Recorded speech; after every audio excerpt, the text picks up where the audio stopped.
মুছলিমৰ লগত যেতিয়া অসমীয়া ছোৱালী ভাল পোৱাপুৰি হয় যেতিয়া গাৰ্জেণ্টে গম পায় তেতিয়া পৰিৱৰ্তন হয় লাভজেদা বুলি নহয়নে আৰু যেতিয়া অসমীয়া মানুহ অসমীয়া মানুহৰ লগত অসমীয়া মানুহৰ তেনেকুৱা হৈ যেতিয়া প্ৰচাৰ কৰে যে মোৰ লগত তেনেকুৱা আছিলে তেতিয়া সেইটো কি বুলি বাৰু কয়। নমস্কাৰ জনাইছোঁ মোৰ আজি অন্য এটি নতুন ভিডিঅ'লৈ আৰু আপোনালোকে জানেই মই ক'ত আহি পাই গ'লোহি মোৰ নিৰ্দিষ্ট ঠাই আৰু পোৱাৰ পিছত এতিয়া মই আপোনালোকক এগৰাকী মহিলাৰ অনুৰোধ মৰ্মে এই ভিডিঅ'টো বনাবলৈ লৈছোঁ। মহিলাগৰাকীয়ে ৰাতিপুৱাই মোক ফোন কৰিছিলে কৈছে বা মোৰ হৈ পেলাই তুমি এই কথাটো ক'বাচোন তেওঁৰ লগত তেনেকুৱা এটা কাণ্ড হৈছে মানে আৰু এতিয়া কোনেও হৈ নাকাহায়। এতিয়া গোটেই কাহিনীটো মই কওঁ শুনকচোন। এইখিনিতে প্ৰথমতে মই কৈ লওঁ মই মানুহগৰাকীয়ে অনুৰোধ কৰাৰ কাৰণেহে ভিডিঅ'টো বনাইছোঁ আৰু তেওঁ কৈছে মই তেওঁক সুধিছিলোঁ যে মই নামটো ক'ব পাৰিম নেকি। তেওঁ ক'লে বা মোৰ নামটো নক'ব আৰু যিকেইজনে সেই কামটো কৰিছে মই সেইটো কথাও ক'বলৈ নাযাওঁ, নামটো কৈ দিলে বেয়া হ'ব কাৰণ তেওঁলোক মোৰ ছাবস্ক্ৰাইবাৰ আৰু দুজনমানৰ মানে চেনেলো আছে। এতিয়া কাহিনীটো এনেকুৱা কওঁ শুনক।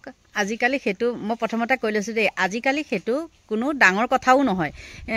এগৰাকী মহিলাই এজন যুৱকৰ লগত ৰিলেশ্যন আছে বুলি মানে এজন যুৱকে এগৰাকী ফ্ৰেণ্ডক কৈছে আৰু সেই ফ্ৰেণ্ডজনীয়ে বেলেগ এজনক কৈছে, আকৌ সেইজনে আৰু এজনক কৈছে, 4টা হৈ গ'ল নহয়নে বাৰু।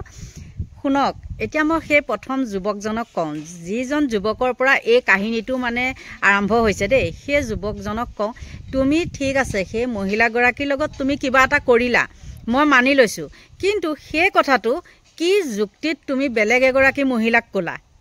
মানে সেই মহিলাগৰাকীৰ লগতো তোমাৰ সেই তেনেকুৱা ৰিলেশ্যন নেকি? নিশ্চয় তেনেকুৱা ৰিলেশ্যন থাকিব লাগিব, তেতিয়াহে সেইবিলাক কথা আলোচনা হয় নহয়নে। বন্ধুৱে কাক কোনে কি কৰিছে এইবিলাক কথা জানো আলোচনা হয়? ভাল মানুহৰ ক্ষেত্ৰত তেনেকুৱা আলোচনা হয়নে? নিশ্চয় নহয়। কিন্তু সেই মহিলাগৰাকীয়ে আকৌ বেলেগ এজনক ক'লে, সেই বেলেগ মানুহজনে আকৌ এগৰাকীক ক'লে, তাৰপিছতে সেই আচল মানুহগৰাকীৰ কাণত পৰিলগৈ আৰু পৰাৰ পিছত মানে তেওঁ এতিয়া কথাখিনি মোক কৈছে বা তুমি এনেকৈ ভিডিঅ' এটা বনোৱা, শুনা তুমি যদিও কিবা এটা কৰিছিলা সেই কথাটো বেলেগক ক'ব নালাগে হয়নে নহয়। সেইটো সময়ততো তুমি বহুত ভাল পাইহে সেইটো কাম কৰিছিলা, কিন্তু কি যুক্তিত তুমি বেলেগ এগৰাকী মহিলাক ক'লা? মানে কি তোমাৰ স্বভাৱটো তেনেকুৱাই নেকি যে ইজনীৰ পিছত সিজনীৰ লগত মানে ৰিলেশ্যন তেনেকুৱা নেকি? কিবা এটা বিশ্বাসত তোমাৰ ওচৰত গৈছিলে বা কিবা এটা বিশ্বাসত কিবা এটা কৰি পালে। আজিকালি তেনেকুৱা নচলা নহয়, চলে। সেইবিলাক দেখি আছোঁ, শুনি আছোঁ, নিউজে পত্ৰ চবতে পাই আছোঁ। কিন্তু তুমি কি সাহসত কি যুক্তিত তুমি সেই বেলেগ এগৰাকী মহিলাক সেই কথাটো ক'লা?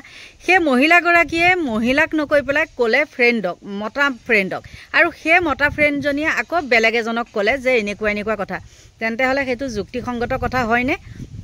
এতিয়া আপোনালোকক মই এটা কথা কওঁ, মুছলমান মানুহে কোৱা হয় সেই কথাটো ক'লে হয় কি লাভজেদা নহয়নে বাৰু।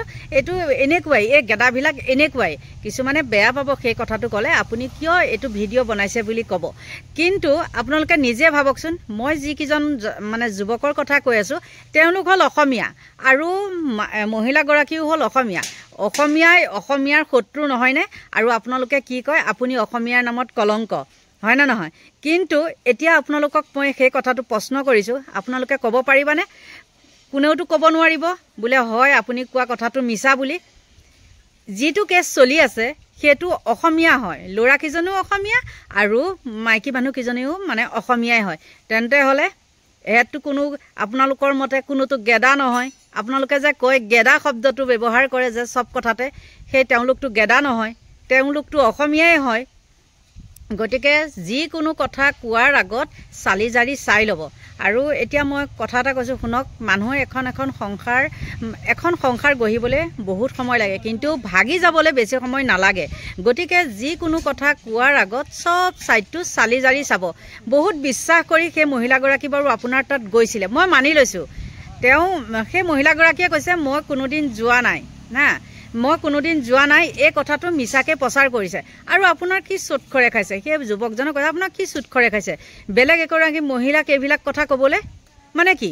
আৰু সেই মহিলাগৰাকীকো কৈছোঁ আপুনি কিয় এইবিলাক মিছা কথা কিছুমানত তাত সোমাই পেলাই ইটোকো কয় সিটোকো কয়, কিন্তু হৈ নাকাহা কিয়? আপোনাৰ আগত কৈছিল নে নাই? আপুনিতো হৈ কাঢ়িব পৰা নাই। আৰু মই এতিয়া কওঁ কিছুমান কথা কোৱাৰ আগত মই কৈছোঁ এবাৰ চালি জাৰি চাব। আজিকালি যুগটো হ'ল বহুত বেলেগ যুগ, গম পাইছে। যিকোনো এটা বস্তু হোৱাটছএপত হওক, ফেচবুকত হওক, শ্বেয়াৰ কৰিবলৈ হ'লে 4টাৰ ওপৰত যদি শ্বেয়াৰ হয় বা যদি সেইটো অপৰাধমূলক টাইপৰ হয়, তেন্তে হ'লে আপোনালোক সাৰিব নোৱাৰে, সিমানেই ক'লোঁ। গতিকে আৰু বেছি কথা কৈ নাথাকোঁ, নিজৰ ভিতৰতে লাগি নমৰিব। কিছুমানেতো কৈছিলে আপুনি অসমীয়াৰ নামত কলংক বুলি কৈছিলে, নহয়নে? এতিয়া আপোনালোকে কওকচোন অসমীয়া কি কৰি আছে। গতিকে আজি ভিডিঅ'টো ইমানখিনিয়ে আছিলে, বেছিকৈ কোৱা নাই, যিহেতু মই মানে মোৰ নতুন ঠাইত আছোঁ আৰু বেছিকৈ চিঞৰ বাখৰ কৰিলেও মানুহবিলাকে, ওচৰৰ মানুহে ভাবিব ন এই মানুহজনীয়ে কি চিঞৰি বাখৰি আছে বুলি। গতিকে আজি ভিডিঅ'টো এইখিনিয়ে আছিলে। আপোনালোকক ভগৱানে সুমতি দিয়ক, এনেকুৱা অন্যায় অনিয়ম এইবিলাক কাম নকৰিব। ভগৱানে যাতে আপোনালোকক এইবিলাক বেয়া কথাখিনি মগজুৰ পৰা আঁতৰাই নিয়ে, তাকেই কামনা কৰিছোঁ। আৰু আজিলৈ ভিডিঅ'টো মোৰ ইমানতে সামৰণি মাৰিছোঁ। যদি আপোনালোকে মোৰ ভিডিঅ' চাই ভাল পায়, তেন্তে হ'লে এটা লাইক কৰিব, কমেণ্ট কৰিব, আৰু যিসকলে নতুনকৈ চাই আছে তেওঁলোকে ছাবস্ক্ৰাইব কৰিব। আজিলৈ বাই বাই।